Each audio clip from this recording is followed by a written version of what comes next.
Hey there, Michelle. How's it going today? Hey, Lindsay, I'm good. How are you? Oh, I'm feeling good. Michelle, who's your number one in life?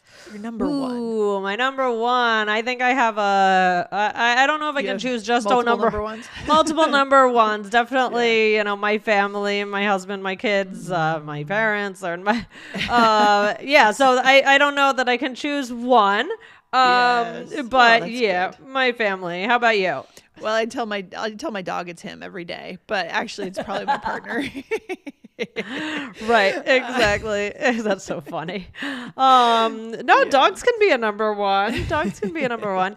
Yeah. So today, guys, I'm excited about this. We're gonna start a 3-part series about numbers and idioms. So we're doing a 1, 2, 3. 1, 2, 3. So Love we're it. gonna do these. So Lindsay, sometimes we do this. We teach idioms with themes, and Yes.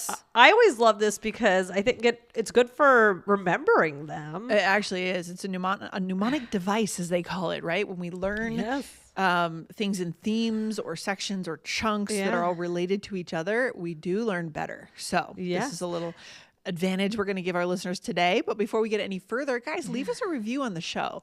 Many students, when they do leave a review, they get their name announced on the show. So we'll try to announce your name on the show, and hit follow. Hit that follow button right here on All Ears English to make sure you don't miss a single episode. Right, Michelle? Absolutely. That's great. And so we're going to do the first episode today over on All Ears English. The second episode about the number 2, well, it's like Sesame Street, but it's not.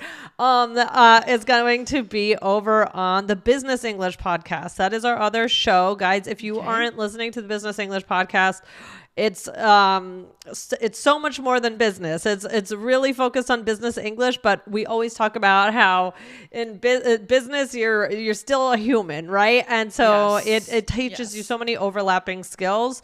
So we want to direct you there for the second episode, and then we're gonna do number 3 back over here.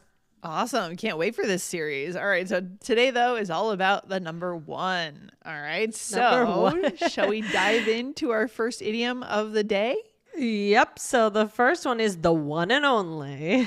Yes, the one and only, right? And this is different from saying my one and only. This is different because that usually has more of a romantic connotation, like your life partner, for example. Yeah. But the one and only, what are you saying here? Yeah, this is used a lot of times when you're introducing someone, like maybe they're gonna give a speech. They're a special person. I might say, and now I'd like to introduce the one and only Lindsay. Right? Yeah, I'd be like, whoa, pressure, no pressure. It definitely elevates the person. Yeah, they're important. They're being elevated by that intro. And it could just be silly too. You could just be saying that sarcastically. Right.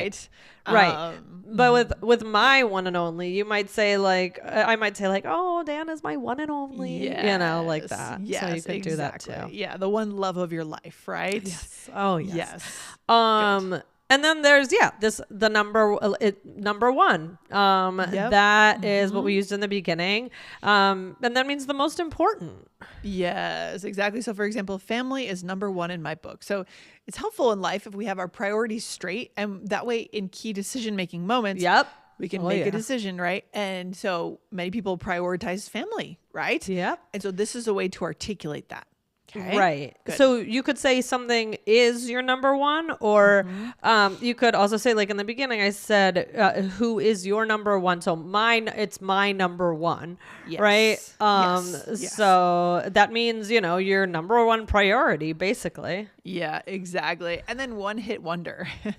I love this one. Good. Yep. Can you think of any? Yes. So I was thinking of Mambo number 5. Remember that? Yeah. Was that so? Lou Bega never had another hit. Nothing. I don't think so. I mean, I don't know. Yeah, probably. Yeah. Yeah. That was a popular one. People loved that song, but it was just It was all about that song. It wasn't necessarily about the artist creating other songs. The opposite of this would be like a Taylor Swift or a Whitney Houston, where they're just amazing singers and they just keep coming out with incredible work, right? Right. And sometimes you can't tell. I remember when Lady Gaga came out. Oh, yeah. And I still remember, because at that time, that's when I used to intern at the radio station. Okay. And I remember talking to somebody there and I was like, yeah, I wonder if she's going to be like really big or she's just going to be a one-hit wonder. Clearly. Right. Clearly not. Right. Yeah. She became pretty big. Pretty big. Yeah. So it's interesting because sometimes you can't quite tell. I mean, if that person is going to come back or not so much. But yeah. But she's really like, isn't she supposed to be really talented musically? Like her voice. I think she is. Really, really talented. Yeah. It's funny because Lady Gaga, I always liked her music, but I used to find her as a person very irritating. Like then she became so much more real as time went on, and she seemed to go through some sort of transformation. And I feel like we're kind of at the real Lady Gaga, and I do like her a lot. That's interesting.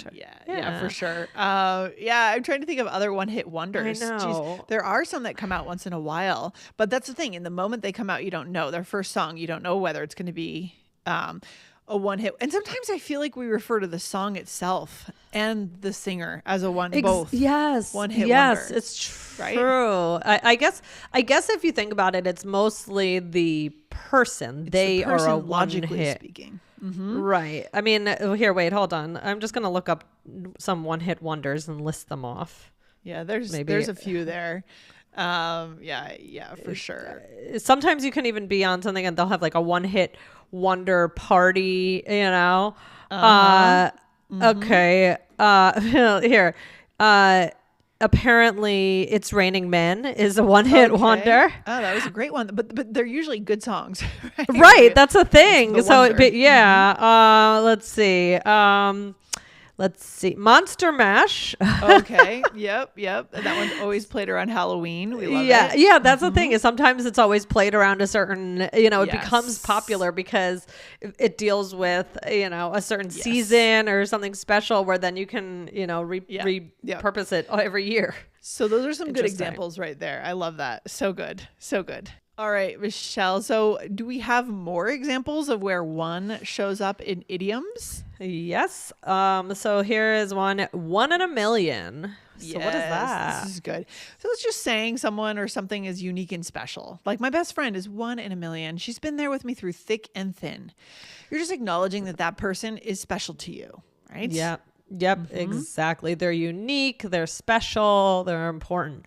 And then this one is fun. One and done. Have you heard this? Yeah. I feel like I've heard this recently a lot. Like I hear it you are saying that when you hear about kids, right? Oh yeah, if people have just one kid. Sure. Yes.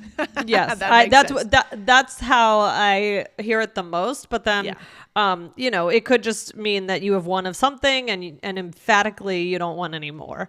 You took one class and then you learn and then you don't want to go back. Done. Or you achieved a level of mastery of something and you're done with that. It could apply to a lot of contexts. Yes, right? Exactly. Yes. But there were moments I remember when I had my first child that I would talk to, friends who were getting used to motherhood, and they would be like, "Oh no, I think I'm one and done." Yeah. And are those people? Did it turn out to be true, or did they end up having more kids? Those people. I think one of them turned out to be one and done. Yeah. I mean, some of them are. I have a lot of people that I know who decided just to have one child. Yeah. I mean, it's logical in some way. I mean, daycare's so expensive. The expenses of having a kid in the U.S. right now are astronomical. Yeah. So yeah, I think a lot of people our age, like millennials, that maybe if they weren't 100% sure if they were meant to be parents, they tried it and maybe they just decided, okay, one's great. I heard going from 1 to 2 is really a bigger change almost than going from 0 to 1, or just a change in a different way, just like a lot. Yeah, it's funny. It's all different, because the first one it's a total change, lifestyle change. Your responsibilities, everything changes. Yes. But then when you get to 2, then you look at 1 and you're like, oh, so easy. Yeah, but it's not. It's just because you're looking at it through someone who's already used to certain changes. That's true. So it's hard to say. So one and done. A good one that I feel like is kind of trendy right now. Or, yes, I hear this a lot for sure. And another one is one way or another. So it means, somehow, right?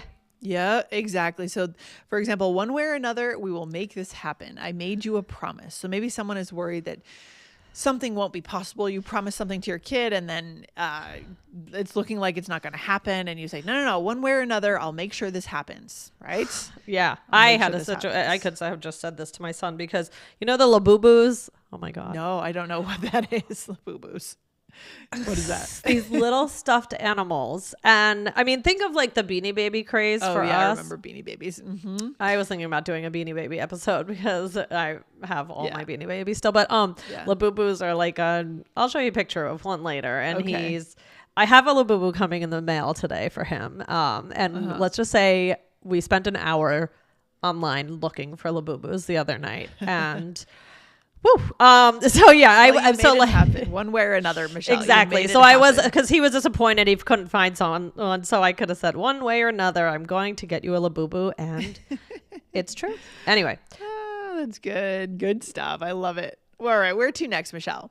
All right. Yeah, I guess we should go on to the role play now. Yeah, let's do it. So here, you and I, we are friends at a party. All right. Yes. Okay, all right. Here we go. Yes. So how have you been? Good, thanks. I didn't know you were coming. Oh, yeah. I thought I might not make it, but I wanted to make sure I got here one way or another. Well, I'm so glad you did. You're one in a million. Aw, thanks. Well, friends are number one to me. Well, later, I hear the one and only Megan is coming. Yeah, that's so exciting. Is she having another baby? She says she's one and done, but who knows? Oh my gosh, this song. Oh my gosh, my favorite one-hit wonder ever. It's a great one. We got a lot of ones in here. Yeah, lots of ones. Yeah, but the word one and the number one comes up all the time in English, right? So it's appropriate, right? Yeah. It doesn't feel overly. It doesn't. Yeah, like a little bit overdone in this situation, but like, it's just used in different context. So it's just the word one that's repeated. Exactly. And so I said, I can't believe you're here. I didn't think you were going to come. And then you said, I wanted to make sure I got here one way or another. So maybe you had to take an Uber or hitchhike, or I don't know what you had to do to get there, but you had to do something special to get there. Yes, exactly. And then you said, well, I'm glad you did. You're one in a million. So you're saying you're unique, you're special. Yeah, exactly. And then you said, oh, thanks. Friends are number one to me. So you're saying friends are my first priority. Right? Yep. Mm-hmm. And then you said later I hear the one and only Megan is coming. So you're not introducing Megan. You're not saying here's the one and only Megan, but you're just saying like she's special. Maybe she doesn't come to a lot of these things. Something different about her. Something different. Yeah, something unique. Maybe she can never make it, or there's something different about her compared to everyone else that's there, right? All of your other friends. Yeah. Exactly. And then you said, is she having another baby? She said she said she's one and done, but who knows, right? Meaning she said she's only going to have one child and she'll be done. So this is interesting, an interesting grammatical construction for our listeners, guys. Yeah. Bonus here. She is one and done. One and done. It's not she will have one and be done, or right. It's like you're taking it on. I'm one and done, right? That's how, right. On this. Exactly. It's like you're taking that on as kind of your identity in a way. Like, yes, I'm one and done. That's how you hear it. People are using it to describe themselves. So that's interesting. Really interesting. Yeah. What else, Michelle? And then you heard a song start and you said, oh my gosh, this song. And I said, my favorite one-hit wonder ever. And then I said, it's a great one, which is just not one of our idioms. I didn't even think about that one. I just wrote it. We tagged that one on. Yeah. So good. So good. Guys, this is great. I mean, again, another amazing connection skill. We can use this to talk about people in our lives who are one in a million. I mean, for me, I feel like my mom was one in a million. She passed away this year, but she was one in a million. Yeah. Very special, unique, very empathetic, incredible empathy, levels of empathy. And who is your one in a million? Is it a parent? Is it a grandparent? Someone very special to you? Yeah. And then to talk about, well, there's a lot of ways we could take this, Michelle, in connection. I mean, what are the things you only want to do once in your life and then you don't want to do it again? Right? Yep. Exactly. There's so much you could do with these. These are really powerful. And so guys, again, remember to hit follow on the Business English podcast and this podcast so you don't miss episodes 2 and 3 of the series. So definitely stay tuned for those. And if you are just hungering for more All Ears English at this moment, there is more All Ears English. Don't worry. There is a great episode you could check out. This was a Sassy Saturday episode. Yes. How to intentionally vary your vocabulary. Go check that one out. Scroll down just a few weeks and you will find it right there. All right. Yes. Good. Yes, exactly. Great stuff.